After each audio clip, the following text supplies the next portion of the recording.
the generator's on, the lights are running, and they're like, "Sound, are you ready?" I was like, "I am. Is that generator going to be running this whole time? Are they going to turn that off?" And they're like, "No, that needs to run so the lights can stay on." I go, "Well, I'm going to hear that."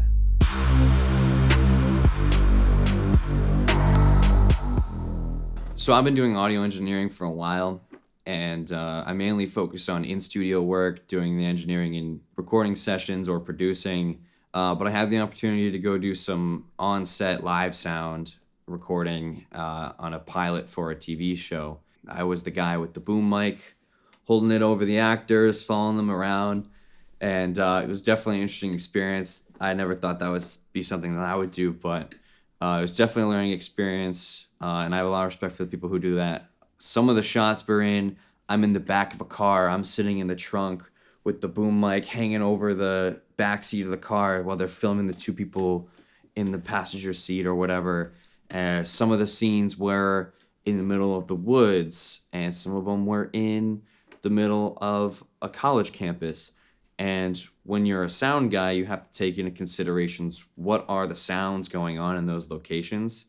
And one of the things that we learned when we were there is that in order for them to have their lights on in the middle of the woods, they had to have a generator running. So we're getting ready to do our first scene. This was the first shot we were doing while we were there. And the generator's on, the lights are running, and they're like, "Sound, are you ready?" I was like, "I am. Is that generator going to be running this whole time? Are they going to turn that off?" And they're like, "No, that needs to run so the lights can stay on." I go, "Well, I'm going to hear that." And they're like, "What do you mean?" I'm like, "The microphone will pick that up.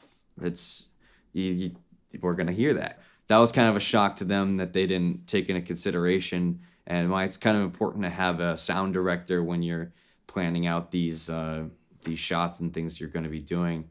A similar thing happened when we switched to the college campus. There wasn't a lot of students around, but it happened to be that there were a bunch of cicada bugs in the tree that we were filming under. I told the director, I'm like, "Hey, you hear all those cicadas?" And they're like, "Yeah." I'm like, "You're going to hear that." I'm like, "These are all things that you need to be taking into consideration. Passing cars, background people talking, all these things." That was a fun experience for me, being able to see how practical that was and leaving the studio and going out there and doing that. But then also getting to speak up and kind of tell the director, who was more of a video person, didn't really understand how the sound directing worked. I'm like, "These are things you need to be taking into consideration. We might need to relook at how we're approaching this shot and this location specifically." The way we ended up dealing with the generator is that in the scene there were cars, so we just wrote it off to be the cars, and it worked out. With the bugs, I don't know what they ended up doing. I think they just left the bugs in, and everyone knows what those sound like. So when we were filming the Brains video, I wanted something that was kind of post-apocalyptic, and I really wanted it to be all cool costumes. So I made these cool costumes, and I hired a great makeup artist to come in, and she did my face all zombie-like, and I was bleeding out the side of my face, which was really cool. One of the shots that I was really excited to do in that video was I really wanted myself in the frame twice at the same time in my different costumes. I wanted once one of them being me as the zombie, and then the other one being me as the zombie hunter or survival, whatever. And I had the gun, I'm backing up, running away from myself, and then I shoot myself as the zombie in the same shot.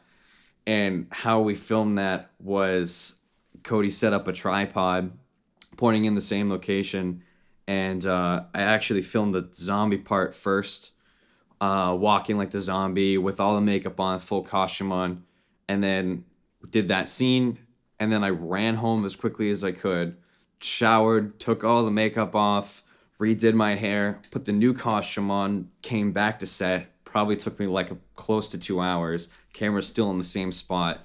Then go in with the new costume on and back up on the other side of the frame.